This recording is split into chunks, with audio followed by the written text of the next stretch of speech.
Hello दोस्तों, आज की इस वीडियो में हम पढ़ेंगे एक घातीय समीकरण। ठीक है। एक घातीय समीकरण के अंदर हमें दो तीन चीज़ें ध्यान रखनी पड़ेगी पहले। तो देखिए, सबसे पहला है सरल समीकरण। कि सरल समीकरण कहते किसको है। तो इसमें ध्यान दीजिएगा कि केवल एक चर राशि जिसके अंदर आए, जिस समीकरण में केवल एक ही चर राशि आए, जैसे एक्स आ रहा है तो एक्स ही आएगा, वाई आ रहा है तो वाई ही आएगा, और जेड आ रहा है तो जेड ही आएगा। ठीक है। और उनकी घात केवल एक होनी चाहिए, तो उसे कहते हैं सरल समीकरण। ठीक है। दूसरा है युगपत समीकरण। ठीक है। युगपत समीकरण का मतलब हो गया कि दो तो चर राशियाँ होगी, या तो एक्स वाई या वाई जेड या जेड एक्स। ठीक है। ये कुछ और भी हो सकता है। तो दो तो चर राशि होगी और उनकी घात हमेशा एक होगी। तो देखिए, एग्जाम्पल भी मैंने दिया है साथ में। तो एग्जाम्पल है a1x plus b1y plus c1 बराबर 0। तो यहाँ पे x और y दो चर आ रहे हैं। ठीक है। दो तो चर राशि आ रही है और उनकी घात एक आ रही है। तो ठीक है, सेटिस्फाई हो रहा है ये। तो ये युगपत समीकरण है। तो दोस्तों आगे देखिए, युगपत समीकरणों का हल किस प्रकार करते हैं। हाँ तो दोस्तों, युगपत समीकरणों का हल देखिए, तो इसमें तीन कंडीशन चलती है। तो पहली कंडीशन मैं आपको बता रहा हूँ। सबसे पहली कंडीशन है कि जब दो युगपत समीकरणों में दो समीकरण दिए होंगे हमें। ठीक है। और उन दो समीकरणों के अंदर किस प्रकार करते हैं हम। तो देखिए, अगर दोनों समीकरण ग्राफ के अंदर इस प्रकार से काटें। ठीक है। और एक ही बिंदु प्राप्त होए। ठीक है। यानी एक ही बिंदु प्राप्त होगा हमें, तो उसे अद्वितीय हल कहते हैं। यानी इसके अलावा उसका आंसर कोई सा भी नहीं होगा। तो देखिए कैसे, a1/a2 is not equal to b1/b2। ये कंडीशन है इसकी। अब इस कंडीशन को हम क्वेश्चन के अंदर पुट करके देखते हैं क्या होता है। जैसे यहाँ पर समीकरण दे रखा है हमें, ये एक समीकरण ये दे रखा है और एक दे रखा है ये। ठीक है। वही ये युगपत समीकरण है, घात एक है दोनों की और दो चर हैं। ठीक है। और यहाँ पे देखिए, a1 का मान है 4, a2 का मान है p। ठीक है। a1 का मान है 2, a2 का मान है 2 और b2 का मान है 2। ठीक है। तो यहाँ पे रखिए, जो यहाँ पे मैंने ऊपर ये बता रखा है कंडीशन, इस कंडीशन के अंदर रखिए इसको। तो 4/2। ठीक है। पहला तो ये हो गया 4/2।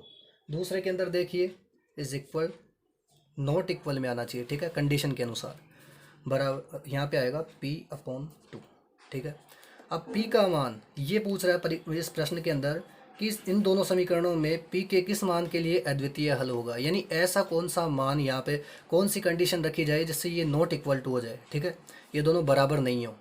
तो ये बता रखा है यहाँ पे कंडीशन। ये वाली भी नहीं रख सकते, ये भी नहीं रखेंगे अपन, क्योंकि दो आ रहा है, दो से अपने को मतलब ही नहीं है। और p बराबर 4 रख देंगे तो बराबर हो जाएगा समीकरण दोनों। 4/2 4/2 तो बराबर हो जाएंगे। तो ये भी नहीं रखेंगे, तो ये भी गलत, ये भी गलत, ये भी गलत। हमारा आंसर हो जाएगा ये। ठीक है। p is not equal to 4। तो p का मान अगर यहाँ पे 4 नहीं रखें, अगर p का मान यहाँ पर 4 नहीं आएगा या फिर कुछ और आए, तब जाके ये कंडीशन सेटिस्फाई होगी। तो अद्वितीय हल का मतलब यहाँ पे एक एग्जाम्पल लेके बताता हूँ कि आप किसी प्रश्न को कितने भी तरीक़ों से करें। ठीक है। उसका आंसर एक ही आए, उसे कहते हैं अद्वितीय हल। यानी वह आंसर एक ही होगा चाहे आप कितने भी तरीक़ों से आए। ठीक है। तो ये होगा हमारी पहली कंडीशन अद्वितीय हल की। सेकंड कंडीशन देखिए, सेकंड कंडीशन हमारी इस प्रकार है। इसके अंदर होते हैं अनंत हल। अनंत हल का मतलब यानी आंसर बहुत सारे आ सकते हैं, लेकिन उनका जो थीम होगा वो एक ही होगा। कैसे, जैसे a1/a2, b1/b2, c1/c2 बराबर में आ रहे हैं। ठीक है। वहाँ पे इज़ नॉट इक्वल टू बता रहा था इनको। ठीक है। यानी कि आंसर एक ही होगा, कोई होगा तो। ठीक है। यहाँ पे आंसर बहुत सारे बता रखा है कि ये भी आंसर है, ये भी आंसर है, ये भी आंसर, लेकिन ये बराबर होंगे। कैसे होंगे देखिए। और यहाँ पे जो ग्राफ के अंदर इसकी जो रेखाएँ आएंगी वो इस प्रकार आएंगी, यानी एक ही रेखा के ऊपर बहुत सारे बिंदु आएंगे। अद्वितीय हल के अंदर हमें एक ही बिंदु प्राप्त हो रहा था, यहाँ पे बहुत सारे बिंदु प्राप्त होते हैं, इसलिए अनंत हल होता है। ठीक है।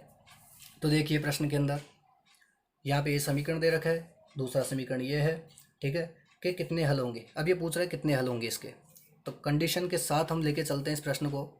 तो a1 का मान कितना है 8, a2 का मान कितना है 4, बराबर a1 8, b1 का मान कितना है 12, b2 का मान कितना है 6, बराबर c1 का मान कितना है यहाँ पे 18। ठीक है। और यहाँ पे c2 का मान कितना है 9। या तो इसका पक्षांतरण करके इधर लेके आएंगे तो माइनस आ जाएंगे दोनों के आगे, और माइनस माइनस कट जाएंगे। ये भी ध्यान रख सकते हैं। ठीक है। अब देखिए यहाँ पर इनको काट के देखिए, 4 के अंदर 8 के अंदर 4 का भाग देंगे तो 2, 6 का भाग देंगे 12 में तो कितना आएगा 2, 9 का 18 में 2, बराबर आ रहा है सब में। ठीक है।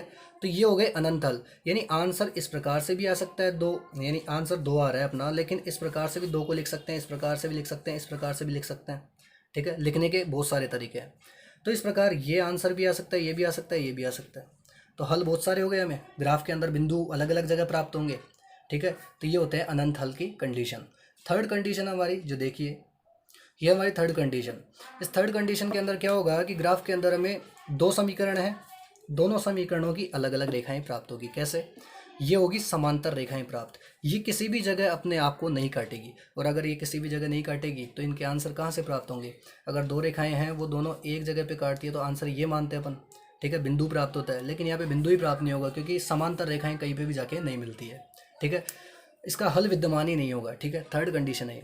कैसे? तो इसकी कंडीशन जो हम डायरेक्ट देखेंगे क्वेश्चन के अंदर, वो कैसे होगी? A1/A2 बराबर B1/B2 is not equal to C1/C2। यानी ये दोनों तो बराबर होंगे अनंत हल की कंडीशन की तरह, लेकिन जो तीसरा वाला पॉइंट है ये नॉट इक्वल टू होगा, ठीक है। तो देखिए कैसे है, एक्स का यहाँ पे जो अचर गुणांक है वो क्या है? 1। A1 का मान 1 आ गया, यहाँ पे 3, ठीक है, बराबर इसका मान 2, ठीक है, बटे के इज़ नॉट इक्वल टू, ठीक है, -5/15, ठीक है। अब देखिए यहाँ पर 1/3 2। अब प्रश्न में पूछा है हमें कि समीकरण, ये दोनों समीकरण देखे में हल विद्यमान नहीं हो तो के का मान होगा। अगर विद्यमान नहीं होगा, यानी कंडीशन साफ पहले ही बता रखा है प्रश्न के अंदर कि ऐसी कंडीशन बताइए, के का मान ऐसा बताइए जहाँ पर हल विद्यमान नहीं हो। तो के का मान क्या आना चाहिए यहाँ पे आपके हिसाब से? कंडीशन मैंने बता रखी है ऊपर, देखिए यहाँ पर। तो बी का मान ए की तरह ही होना चाहिए, सेम बिल्कुल, ठीक है। तो यहाँ पे एक का दुगना कितना है? 2। 3 का दुगना कितना आएगा? 6। तो यहाँ पे के का मान अगर 6 आता है, ठीक है, हमारे पास के का मान अगर 6 आता है तो ये कंडीशन फॉलो हो जाएगी, ठीक है, बिल्कुल सेटिस्फाई होगी ये कंडीशन। तो के का मान 6 आएगा तो आंसर हमारा ए हो जाएगा, ठीक है। अब देखिए एक चीज़ यहाँ पर, जो ये कंडीशन है इसके अनुसार कैसे हुआ यहाँ पर 1/3, ये भी 1/3 बन जाएगा, 2/6, ठीक है। लेकिन ये नॉट इक्वल टू कैसे हुआ यहाँ पे? ये भी 1/3 आ रहा है वैसे तो, लेकिन यहाँ पे माइनस चिन्ह आ रहा है साथ में। तो माइनस चिन्ह आ रहा है तो बराबर कहाँ से हो सकता है? ये माइनस में आ रहा है, ये दोनों प्लस में आ रहा है, ठीक है। तो ये था हमारा तीसरा जो कंडीशन था वो है, ठीक है। तो ये थे हमारे तीनों एक घातीय समीकरण के स्थितियाँ।